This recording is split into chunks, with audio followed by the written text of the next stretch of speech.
Welcome to Real Estate Coaching Radio, starring award-winning real estate coaches and #1 international best-selling authors, Tim and Julie Harris. This is the #1 daily radio show for realtors looking for a no BS, authentic, real-time coaching experience. What's really working in today's market, how to generate more leads, make more money, and have more time for what you love in your life. And now your hosts, Tim and Julie Harris. Julie, I have to say the feedback we got on the last 3 shows was off the charts. Yes, well, I think this is something that 110% of our listeners can relate to. I don't know anybody that it just walks around going, oh, I'm stress-free all the time. Exactly. Well, people that are maybe medicated. It could be. That's true. Well, so we are going to round the bend. The last 3 shows were such a hit. It inspired, and all your feedback inspired Julie and I to really, I think, hit it home with giving you another way to approach how to manage your stress and your anxiety and all those types of things. Because let's be honest, guys, there are so many things in the world today that if you don't have the strongest of mindsets, it will consume you. There's more stress, more anxiety, more reasons to feel stress and anxiety at this point in my, dare I say, almost 52-year-old life, than I think I can ever remember happening at one time. I mean, I don't want to, run down the litany of reasons why you guys should be stressed. I know. I'm sure you have your own reasons, but really, there's so many different, sort of constructed and real things to be at least concerned about if you choose to have those things on your radar. They're going to oftentimes cause you to not necessarily be the best version of yourself. So this is something that we also have coached agents to use. And this is something I originally learned from Deepak Chopra, actually. And Julie researched it and found out actually this original 4-question process to, I think, de-stress your life was created by someone named Byron Katie. But we're going to go through that in a second. But here's the essence of it. These notes, by the way, all the notes for all of our podcasts are always waiting for you over at timandjulieharris.com. We also publish them on iTunes and Stitcher. Sometimes Spotify doesn't allow, depending on how long our notes are. But what you guys hear Julie and I presenting, we have prepared for you both as a script outline, which is, again, ready for you to look at and download and use for your own reference, and also, obviously, the audio portion. And then over on YouTube, we've got a video portion going as well. So, point being, save this information because this is something that we've shared with coaching clients over the years, and we've used it ourselves. And I have to tell you, this is these 4 questions are an absolute miracle of clarity when you use them whenever you're feeling stressed. And that's the discipline, though, is you have to use these 4 questions whenever you're feeling stressed, because then what happens is you then stop being so, I think, accustomed to feeling stress all the time. And then when the stress does enter into your life, it feels abnormal versus right now, many of you have allowed stress to feel normal. I would agree with that, Tim. And I've heard lots of different people use this. Oprah's used this before. You mentioned Deepak Chopra. We're going to talk about the originator of this. I use it a lot in coaching. And I have to say, after coaching it a lot and doing podcasts with you on this and memorizing these 4 questions, I use it personally all the time. Me too. It's a great filter. It's very practical and applicable. It's not woo-woo at all. It's just very to the point. So those of you who like to take notes, this is a good time to get your note-taking, typing fingers or pencil ready. So this is 4 ways or 4 questions how to stop stress now, or you might think of these as filters to run your life by. So when you listen to our real estate and coaching podcast, you're going to learn about these 4 specific questions. All the suffering that goes on inside our minds is not reality, says Byron Katie. It's just a story that we torture ourselves with. She has a simple, completely replicable system for freeing ourselves of the thoughts that make us suffer. Quote, all war begins on paper, she explains. You write down your stressful thoughts and then ask yourself the following 4 questions. Remember from yesterday when we talked about the Stoics, the importance of writing stuff down. And we also talked about doing brain dumps. This is all within the same. The idea, guys, is that when you take what's in your head and you write it down in front of you, choose a comfortable pen. Julie bought me a really nice Mont Blanc pen a couple years ago for my birthday. So when I'm doing this exercise, which I do this usually 2 times a week with my to-dos, but also intermixed with my to-dos or other things that are just random stressors. And I write them all down on a yellow long legal pad. And then I go through it, and some of them that just are in my mind that I've written down, I don't consciously think, well, should I write this down? If it's in my mind, I write it down, and then I just scratch it off after I've gotten done with the list, because some of the things are just random and don't even make sense. They're just pieces of incomplete thoughts that are obviously taking up room that shouldn't be there. And so then I'm left with the things that are supposedly important, right? I say supposedly because they have to still prove themselves to be worthy of being on the next version of my list, which is the actual things I'm going to focus on. So then the filters I run through, those items are do it, delegate, or ditch it. So if it's something that I have to do that I can't do myself, which frankly nowadays is very few things because most of the things I do are delegated. But then the next thing is going to be delegate it, which is, I'd say 95% of the things show up on the delegate list. And then who am I going to delegate them to? How am I, what's the deadline for getting that particular thing done? If it's possible to have a deadline, a lot of things don't. They're just projects.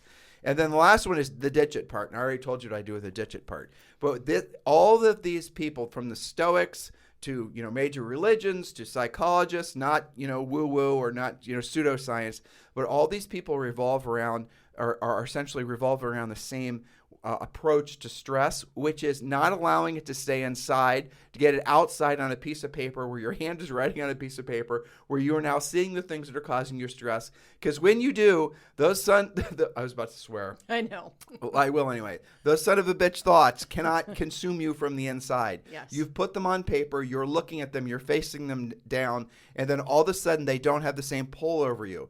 It's the unmanifested version of these thoughts in your head that cause you stress. Like, how are you feeling right now? Are you actually feeling stressed about things? And that's the first question I wrote down for you guys today. So start just so you could do this exercise and get the most out of it. And we're going to go relatively quick because this is not something that requires a lot of cerebral activity. So start with something that you're thinking of that's causing you stress. Now, please, I'm not trying to manifest stress in you. We're using this as an exercise. But there is something. Like I mentioned this earlier, you're carrying around things inside of you right now that are causing you stress, and you've just gotten so used to it, you've normalized it, you've just figured that maybe even consciously you don't even realize you're doing it, but subconsciously, again, it's become just another weight on your back. So think about something, if you wanted to really get to the heart of this, think about something, an emotion, a feeling, a stressor that you'd just rather not have in your life anymore. What would that be? Or maybe something is causing you stress. So, think about what that is. Don't manifest it. Don't go ahead and drill down on it. Just write it down. Just write it down. Or if you're driving or you're working out or you're going on a walk or whatever, just, have that thought pop in your head. And again, don't let that pop start to grow arms and legs and tentacles, right? Don't start, allowing it to swirl around in your head and create more stress, because otherwise you'll miss the point of this exercise. Julie Harris. Yes. So question number 1 after you wrote that thing down is this: is it true? And this question can change your life. Be still and ask yourself if the thought you wrote down is true. Now, you may be still believing that it's true. You may not be sure. So that brings us to question number 2. Can you absolutely know it's true? We're going to go through these, and then we're going to we're going to actually work an example for you guys, a typical real estate agent stressor. Yes. So question number 2, can you know that it's absolutely true? This is another opportunity to open your mind and go deeper into the unknown to find the answers that live beneath what you think you already know. Is it absolutely true? Like, would you just, is this the hill you're going to die on? Have you actually researched it using good sources? Have you asked for help to determine if something's true? Question 3. Question number 3. Here's where the rubber meets the road, right? How do you react? What happens to your mindset and to your actions when you believe that thought? So with this question, you begin to notice the internal cause and effect. You can see that when you believe that thought, there's a disturbance that can range from mild discomfort to fear, panic, complacency. What do you actually feel? How do you treat the person or the situation you've written about? How do you treat yourself when you believe that thought? Make a list and be specific. And some of those things may be emotions, some of those may be actions, but how do you react when you're just wholeheartedly believing something specifically? And then question number 4, here's where the turnaround happens. Who would you be without that thought? So imagine yourself in the presence of that person or that situation without believing that thought. How would your life actually be different if you didn't have the ability to even think that stressful thought? How would you feel? Which do you prefer, life with or without the thought? Which feels kinder, more peaceful, more like your true self? That, I think, is the hardest question of the 4. Who would you be without the thought? So let's go through this. And if you guys hear what sounds like a pack of pissed off hornets in the background, it's because there's somebody with their leaf blower right outside our office window, and he seems to love to time his leaf blowing with our podcasting. But we've gotten used to it. We have. Just think of it as a friendly pack of hornets. It forces us to concentrate even more. How about Yes, that? indeed. All right, so let's take an example. Let's make an example, Julie. What's something that we'll have heard, or most of these guys will have been thinking right now? I can think of some easy ones, low-hanging fruit about stressors for agents. I'll give one. Okay.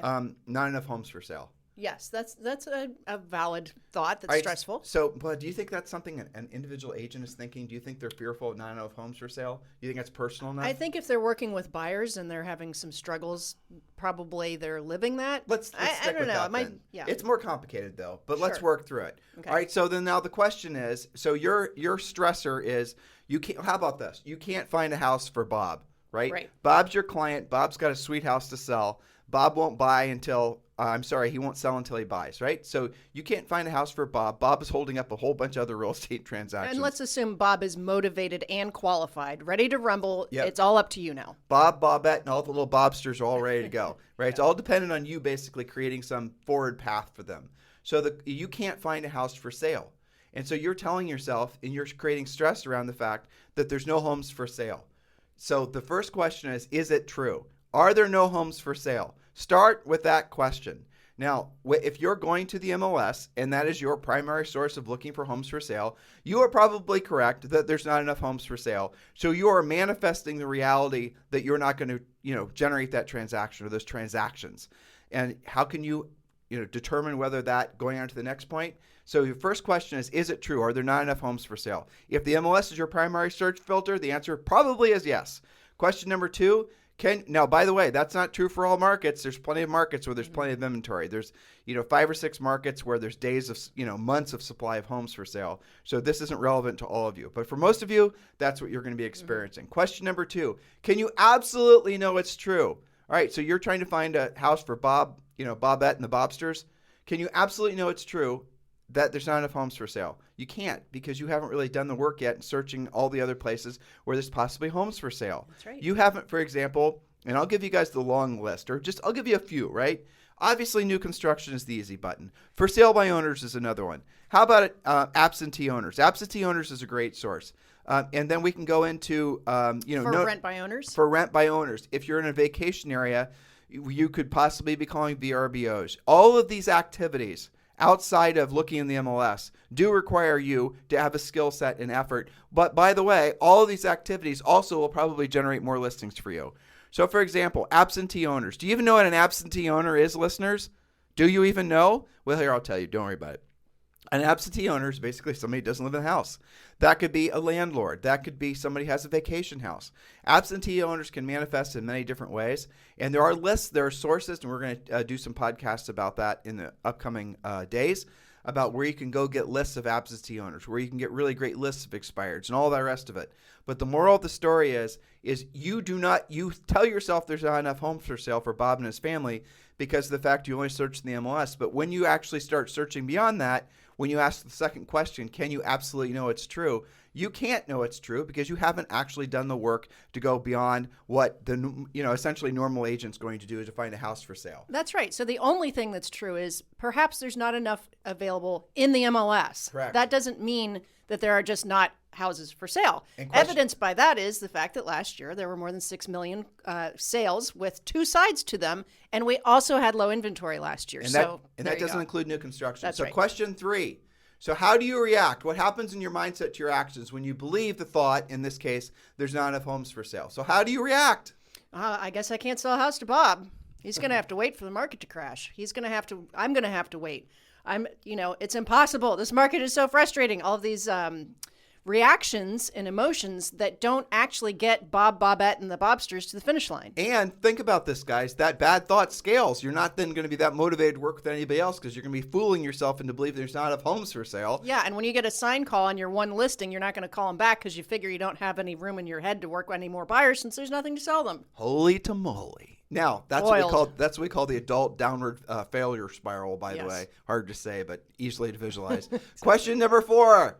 Who would you be without that thought? So I'm asking you now, if you didn't believe that there was a lack of inventory. If you stopped listening to what everyone is telling you that there's a lack of inventory, because there's no lack of inventory. Julie Harris just told you guys this. Last year, this time, there were 1 million homes for sale. At the end of the year, there were at least 6 million home sales, according to the National Association of Realtors. That means there were 12 million paychecks that got issued, which means, oh, by the way, and that doesn't include new construction. So for you to, now, granted, there's fewer homes for sale now, but that's turning around. More homes are coming for sale. It's going to be an enormous spring market. Are you going to be part of it? You won't be if you believe the thought that there's not enough for sale. You won't be enjoying the spring market, and you probably won't even keep Bob and his family as clients if all you're doing is looking in the MLS. Because what you're doing is you're believing there's not enough homes for sale, and this is where it gets a little woo-woo, so forgive me. And you're actually manifesting that. You're making it real because you're not doing anything beyond just looking in the MLS for homes for sale. You're creating your own damn problem. You are the problem, or rather, you're thinking about how you're handling this stressor is the problem. Well, that's absolutely true. And I would say that it's not as woo-woo as you think, because how many of you listening right now are not taking action to be proactive to find something for the Bob family, for example? And that means that you're not finding listings, which means you're contributing to the lack of listing problem, thus manifesting your own negative belief, which isn't actually true. So, for example, if you want to start with something that absolutely everybody of any skill level can do, right? Doesn't cost any money. Let's say you interview Bob and Bobette and even the little Bobsters. What do you actually want in your home, right? I want these 3 neighborhoods. I want 3 bedrooms, and it's got to have a 2-car garage. Okay, great. And your top price range is this. How about you go door knocking and find that house and sell it to them and create your own transaction? All right, so let's create another, for example, and we'll go through this one. So let's pick another one that plagues everyone that's not so specific for real estate agents. Sure. Oh, by the way, past podcasts, coaching clients, we will, in everything, we teach you guys how to create your own inventory. You have to assume that that is how the market is going to be for some time to come. The MLS alone is going to not provide you enough opportunities. You're going, and again, those of you who are focusing on being buyer's agents, you're going to have a rough year. There's no two ways about it.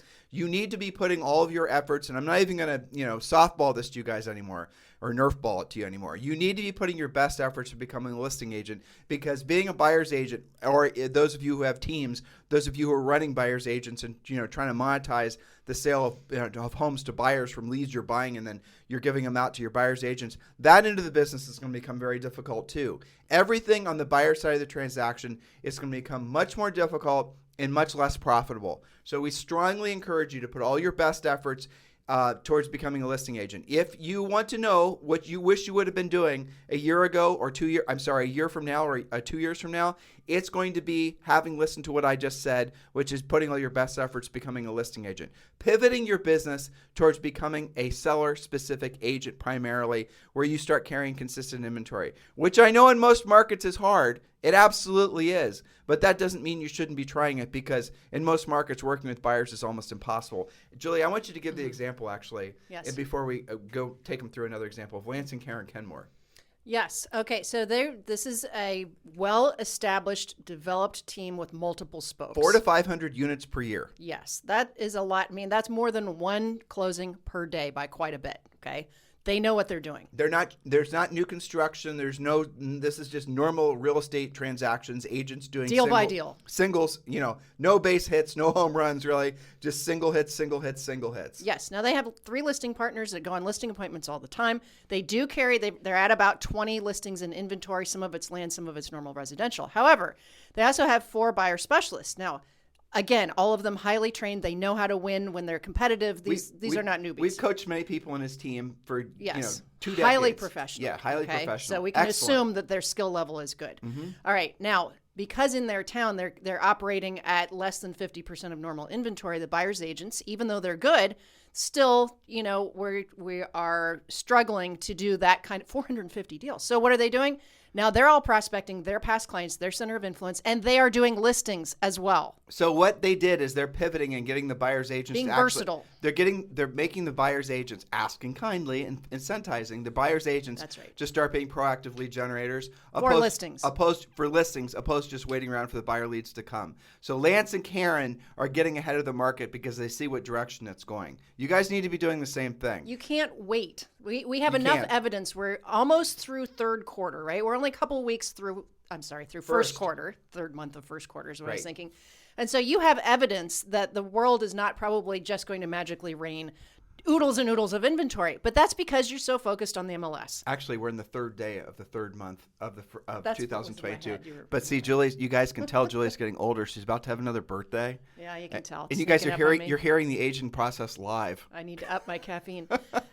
That's been my secret. I know, but the point is that you've got to break your addiction from just the MLS. We talked about that a bit yesterday. And the second thing I wanted to bring up, Tim, with this whole struggle that they're dealing with, this stress creator.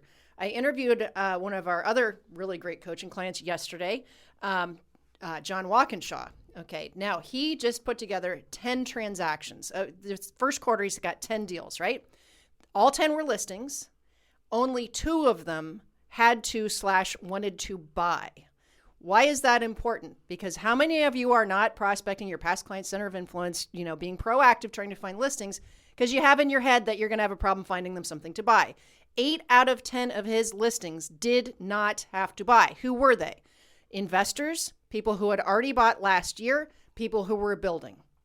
Okay, so stop believing that everyone's going to come to you with that problem. But he got on the phone and he started Yes. creating his own business. And that's what we're That's trying right. to impress upon you.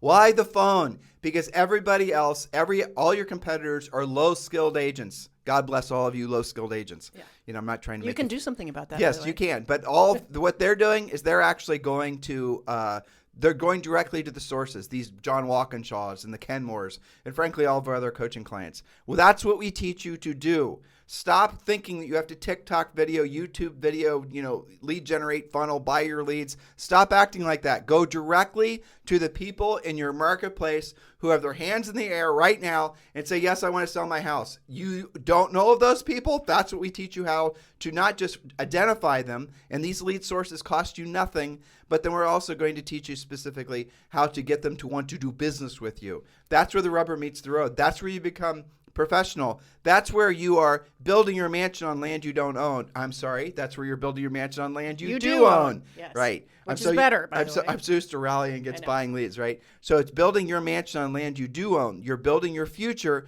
on a skill set that you do control. That's the essence of what we're trying to impress upon you.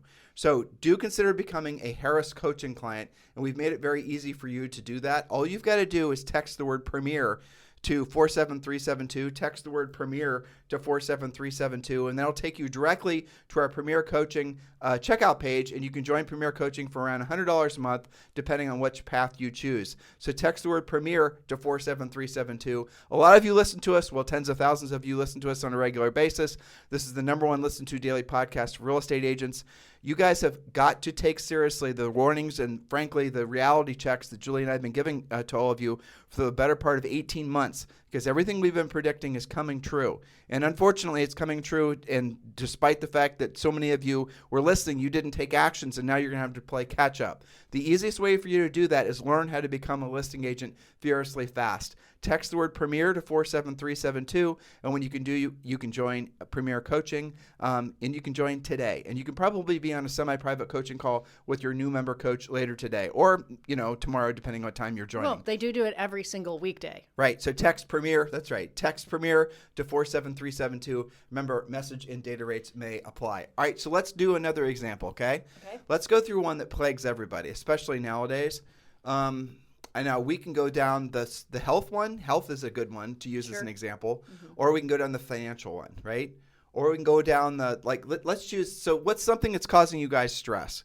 And I'm going to try to choose, again, something that's going to be relatively general to everyone so everyone can relate. How about this?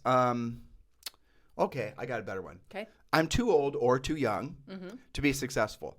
Now, that's not something that a lot of people will verbalize when you ask them. It's easier to get an older person to admit it than it is a younger person to admit it.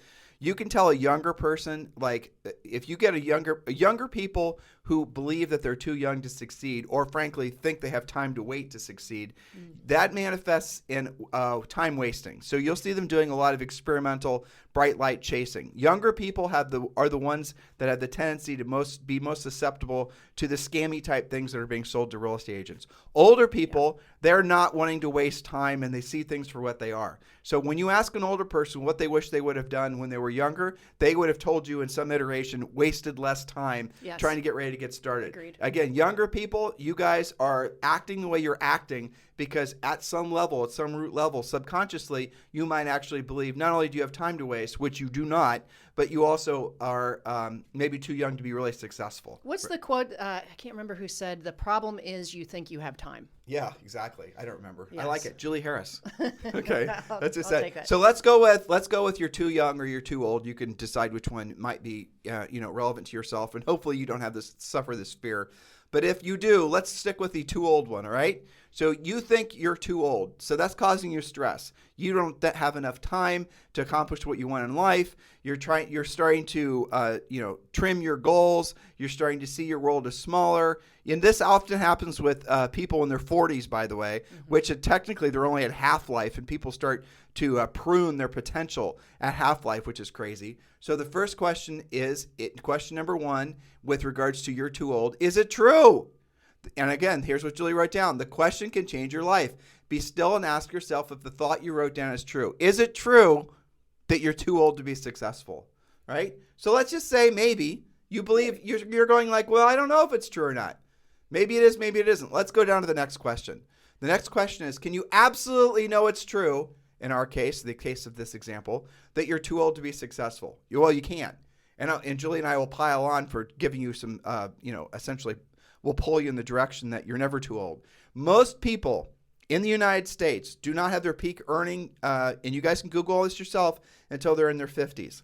That does not mean that people don't go off to be incredibly successful and build tremendous wealth after 60 or 70. I'll prove it to you. Warren Buffett earned 95% of all of his wealth after the age of 60. And there are lots of historic examples of people who did not experience their greatest levels of success until they're in their 70s. Dare I say, the current president.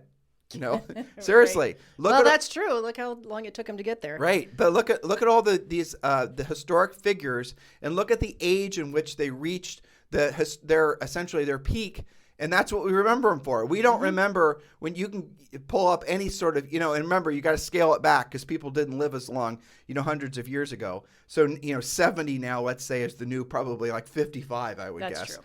If it were 300 years ago. There's so many examples of that. Entire books have been written about that. So I would contend that, no, you can't know that it's absolutely true because there's many, many, many examples that you have been proven wrong on that. But if you believe it's true that you're too old to be successful, what actually happens? What transpires? All right, so you believe, okay, I'm too old to be successful. Whatever success is to you, right? I'm too old to travel. I'm too old to be financially independent. I'm too old to, be rich. I'm too old to have a great, physical, body or whatever the hell it is, right?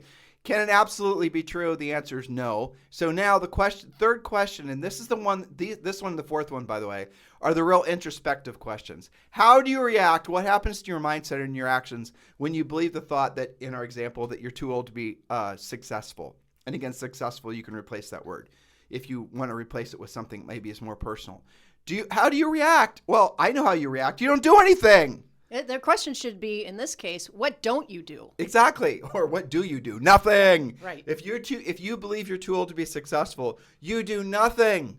You take Tim, no actions, and you make it a reality. So by believing that you're too old to be successful, you actually make it true because you don't do anything to prove otherwise. I'm too old to be successful. I'm 65. I'm never going to be able to create any sort of financial abundance for myself. I'm always going to be beholden. Well, okay, so what are you doing as a result? Watching a lot of TV, watching a lot of CNN. You're making it true. Well, good. Now you validated it. You because you did not, track your mindset, check your thoughts, and then, monitor your behaviors. You've actually manifested the very thought of making it so that you are indeed too old to be successful. And the fourth question, Julie? Who would you be if you dropped that thought? If you turned it around? If you actually believed the opposite? If you replaced "I'm too old" with "Gosh, I know I'm not too old. I can do this." Doesn't that feel better? And I have to say, Tim, we have quite a few coaching clients who have come to real estate older in life. And here's the secret hidden truth to that. they are in a fantastic position because they are old enough to have assumed experience and skill and leadership, and they're still young enough to get the job done, right? So people younger than them look up to them, and people that are their peers trust them. Well, that in another little side benefit is that people will assume you've been in real estate for a long That's time what I'm because of your saying. age. Whereas if you're a kid, people are going to assume you That's haven't impossible. been. Right, because you and I've we got in real estate in our early 20s. And we would know. Then we would know. Yeah. And so when we got the question, how long have you been in real estate? Our answer was, seems like forever. That's Which only kind of works. That's not definable. Yeah. Yeah. Well, we look like we were 12. There's pictures of us when we got into real estate on Instagram too. It's pretty hilarious. But so listen, guys, hopefully these 4 questions will change your life, because if you apply them, if you really, now here's a question and we're going to round the bend. If you don't do this, if you don't start rooting out what your fears are, what the things are that are holding you back, and you don't start asking yourself these 4 questions, that means you're doing it because you want to hold on to these fears, because you're getting a benefit from essentially the complacency that usually follows these limiting beliefs about yourself. In other words, you're 65, you believe you're too old, you believe you can't accomplish what you want in your life. It's in your mind, what you're actually doing is you're making a decision to do nothing because you perceive that you're getting a greater benefit from not sitting on your butt in essence, and not really trying to make yourself a better person. You're perceiving that is a greater benefit than what you would receive had you actually taken action to try to become a better person. Isn't that interesting? But that's really what it is, and it all goes to personal responsibility. So if you acknowledge the fact that I'm not taking this action, and then you say, I'm not taking this action because the benefit I'm getting from not taking this action is greater than the perceived benefit that I would have had I taken the action, that is choice. All of this is about choice. This is all these 4 questions, everything Julie and I talk about in our podcast, in our book, in our coaching program. It's always about choice. The choices you make, what thoughts you choose to allow to manifest and grow and expand in your brain, determine who you are. All of this is about you deciding what your future is going to be. Not all aspects of your future are you going to be in control of, but how you react to whatever happens in your future, you are in control of. And please use these 4 thoughts. Question 1, is it true? Question 2, can you absolutely know it's true? Question 3, how do you react when you believe it's true, in a good or a bad way? Question 4 is, who would you be without that thought? That is liberation right there, those 4 questions. And when I'm never going to be rich. Okay, is it true? Do you absolutely know it's true? How do you react when you believe that? Who would you be if you didn't have that thought? You guys get it? But that's a pattern to memorize. That's something to internalize and use all the time in your daily life. That's right. Now, Julie and I have to go to the gym and be tortured. And Indeed. if you guys want to look at, I have to say, we're starting to post videos of this absolute shit fest of a kettlebell workout that we've been doing. Kettlebell hell, I call it. Oh my God, it's so awful. But if you want to see pictures of Julie and I suffering, which evidently a lot of you do, frankly, it's kind of weird. I put a video up of Julie doing the kettlebell thing yesterday, and it had like 3,500 views. People really enjoy seeing me suffer, I guess. Seeing Julie suffer. That's fine. I'll keep on putting them up. But we're on Instagram at Tim and Julie Harris, or Harris Real Estate University. In the meantime, thank you for continuing to make this #1 list to daily podcast for real estate professionals. We certainly appreciate your continued support. Please do give us a 5-star review on iTunes. Give us a great review on Spotify or wherever you're listening to us. And if you are listening to us on YouTube, please do subscribe to the channel. We certainly appreciate your continued support. You guys have a fantastic day. We'll talk with you on the show tomorrow. This podcast is a part of the C-Suite Radio Network. For more top business podcasts, visit c-suiteradio.com.